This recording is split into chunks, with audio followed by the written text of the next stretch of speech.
1971-এর March মানেই প্রতিরোধের ইতিহাস, যা ছিল বাঙালির জাতিসত্তার ইতিহাসেরই মোড় ঘোরানোর সময়। 71-এর 2রা মার্চে ঢাকার রাজপথে ওঠে প্রতিবাদের ঝড়, উত্তোলিত হয় স্বাধীনতার লাল সবুজের পতাকা।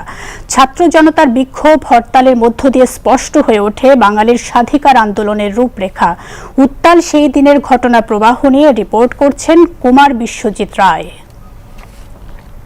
2রা মার্চ 1971। এই দিনে বিক্ষোভে ফেটে পড়ে ঢাকা। পূর্ব বাংলার আকাশ বাতাসে তখন শুধু প্রতিবাদের ধ্বনি। রাজধানী পরিণত হয় এক বিক্ষুব্ধ জনপদে। এর সূত্রপাত 1 মার্চ। সেদিন পাকিস্তানের প্রেসিডেন্ট ইয়াহিয়া খান জাতীয় পরিষদের অধিবেশন অনির্দিষ্টকালের জন্য স্থগিতের ঘোষণা দেন। 1970 সালের নির্বাচনে সংখ্যাগরিষ্ঠতা পাওয়ার পরও ক্ষমতা হস্তান্তরে টালবাহানা বাঙালির মনে ক্ষোভের আগুন জ্বেলে দেয়। স্পষ্ট হয়ে যায় সাংবিধানিক পথ রুদ্ধ। স্বাধীনতার আন্দোলন ছাড়া অধিকার আদায়ের আর কোনো বিকল্প নেই। বৃষ্টির পরে যেমন নতুন ফসলের চারা গজায়, ঠিক তেমন এদেশে রক্ত ঝরার পরেই এদেশের মানুষের রক্তে আগুন লাগে, তারা জেগে ওঠে।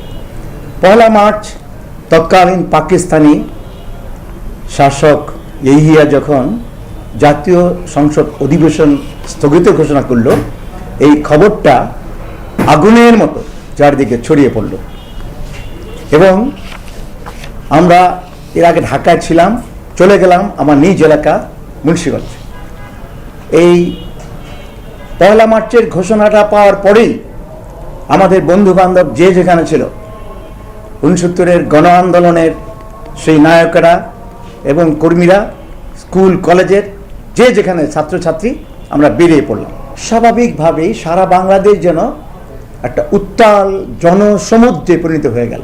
মানুষ চাচ্ছিল যে পাকিস্তানিদের এই যে জাতীয় সংসদ স্থগিত করা, তার মানে তারা এই দেশটাকে দখল করবে এবং আমাদের মেরে ফেলবে। সুতরাং এখন একমাত্র one way to fight against Pakistani for liberation. 2রা মার্চ সকালে ঢাকা বিশ্ববিদ্যালয় এলাকায় ছাত্র সমাজ বটতলায় সমবেত হয়। সেখানেই প্রথমবারের মতো বাংলার মাটিতে উত্তোলন করা হয় লাল সবুজের পতাকা, যার মাঝে ছিল বাংলাদেশের মানচিত্র। এই পতাকা ছিল স্বাধীনতার প্রত্যয়ের প্রতীক। দুপুরে সচিবালয় এলাকায়ও পাকিস্তানের পতাকা নামিয়ে একই পতাকা উত্তোলন করা হয়। প্রতিবাদে 2রা ও 3রা মার্চ পালিত হয় হরতাল। রাজপথে নেমে আসে ছাত্র, শ্রমিক, সাধারণ মানুষ। আমরা তখন স্কুলের ছাত্র, আমরা তখন ব্যাপার হচ্ছে, আমি আমার ব্যক্তিগতভাবে আমি বলি, আমি মনে করছি যে পাক বাহিনী যেহেতু এদেশ আক্রমণ করবে, তখন আমাদের তো বাঁচার উপায় নেই। এই বেঁচে থাকার কোনো রাস্তা নাই। মা বোন ইত্যাদি যা আছে সবই তো মারা যাবে এবং অসহায় পড়বে একসময় পাকিস্তানিদের কাছে। সো যুদ্ধ করে মরে যাব, তবুও এই যুদ্ধের থেকে বের হব না, এই চিন্তা ভাবনা করি এই যুদ্ধের দিক চলে যাই।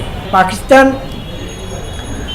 আমাদেরকে শোষণ করছে, ওদের শোষণ থেকে মুক্তি পাইতে হলে যুদ্ধ ছাড়া বিকল্প কোনো রাস্তা নাই। ঠিক আমরা সেই দিকে এই মনোভাব নিয়েই আমরা রাস্তায় নিয়ে পড়ি। ওই রাতে পাকিস্তান রেডিওতে ঢাকায় কারফিউ জারির ঘোষণা আসে, কিন্তু কারফিউ মানেনি বিক্ষুব্ধ ছাত্র জনতা। শহরের বিভিন্ন এলাকায় মিছিল বের হয়, স্লোগানে মুখর হয়ে ওঠে রাজপথ। কারফিউ মানি না, সান্ধ্য আইন মানি না, বীর বাঙালি অস্ত্র ধরো, বাংলাদেশ স্বাধীন করো। কারফিউ ভেঙে মিছিল যখন গভর্নর হাউজের দিকে অগ্রসর হতে থাকে, তখন ডিআইটি মোড় ও মর্নিং নিউজ পত্রিকা অফিসের সামনে সামরিক বাহিনী গুলি চালায়। শহরের আরও কয়েকটি এলাকায় কারফিউ ভঙ্গকারীদের উপর চলে বেপরোয়া গুলিবর্ষণ। 71-এর এই দিনে লাল সবুজে হলুদ মানচিত্র খচিত পতাকা উত্তোলনের মধ্য দিয়ে পূর্ব বাংলার মানুষ স্পষ্টভাবে তাদের অধিকারের দাবি জানিয়েছিল। কুমার বিশ্বজিৎ রায়, বিটিভি নিউজ, ঢাকা।